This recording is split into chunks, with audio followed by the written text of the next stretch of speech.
Bhagwan Shri, when you said that learn to suffer graciously and be calm and firm in between the suffering, I'm saying this is the my problem.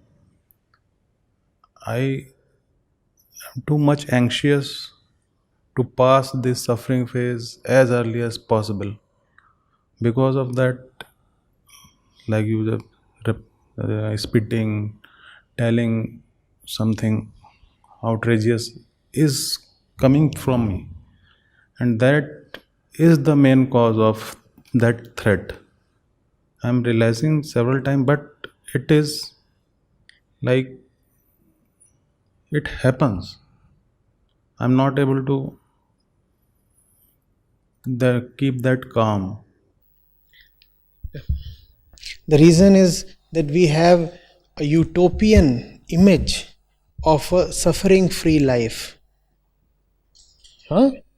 Somewhere we have been taught this confidence that one day life will be a heavenly bed of roses or something.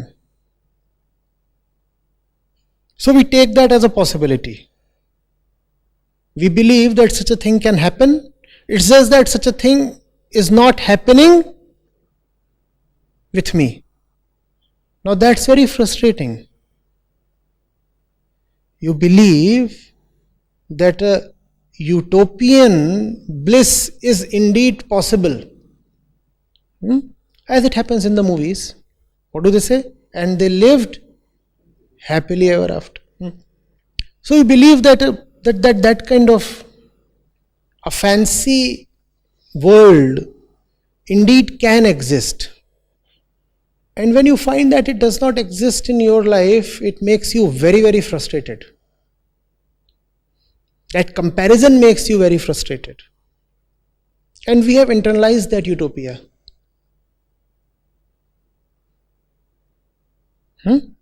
Suffering per se is not insufferable. Suffering per se is not a source of great sorrow or frustration.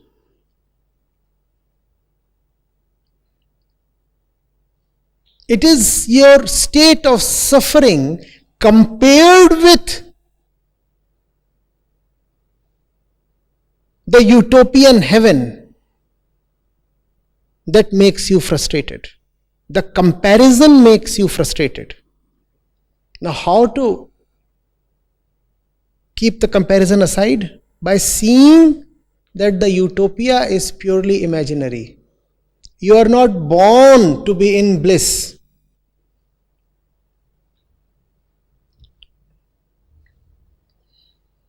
Suffering is an inevitable, ineluctable fact of life. We are born in suffering, we live in suffering, and death is a suffering. So why do you keep imagining a life without suffering? Don't imagine that, because the more you imagine such a life, the more you suffer. And you imagine such a life in order to reduce or minimize your suffering. Such an imagination, rather than minimizing your suffering, only aggravates it.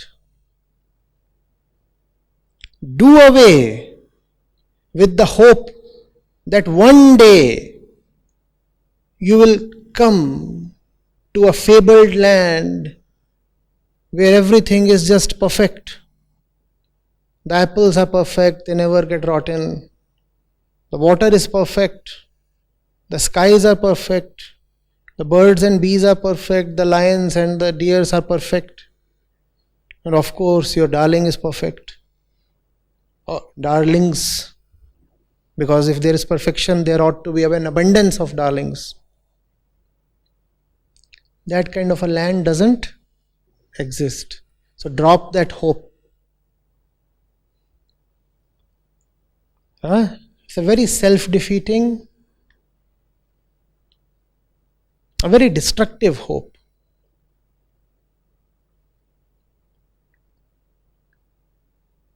Take life as it is.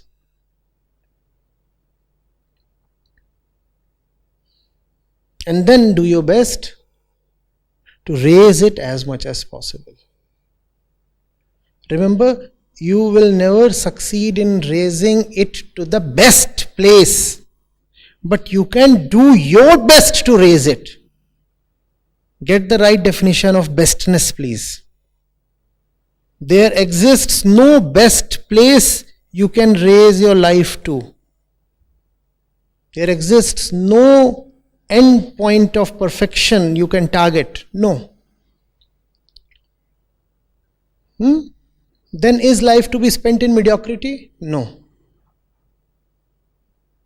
In what does excellence lie then? Excellence lies in doing your best to raise it. But even if you do your best, there would be no best point you would ever attain. Just do your best. And that's the best thing. And if you're doing your best, a strange thing happens, almost miraculously. You then tend to forget the distance you have covered,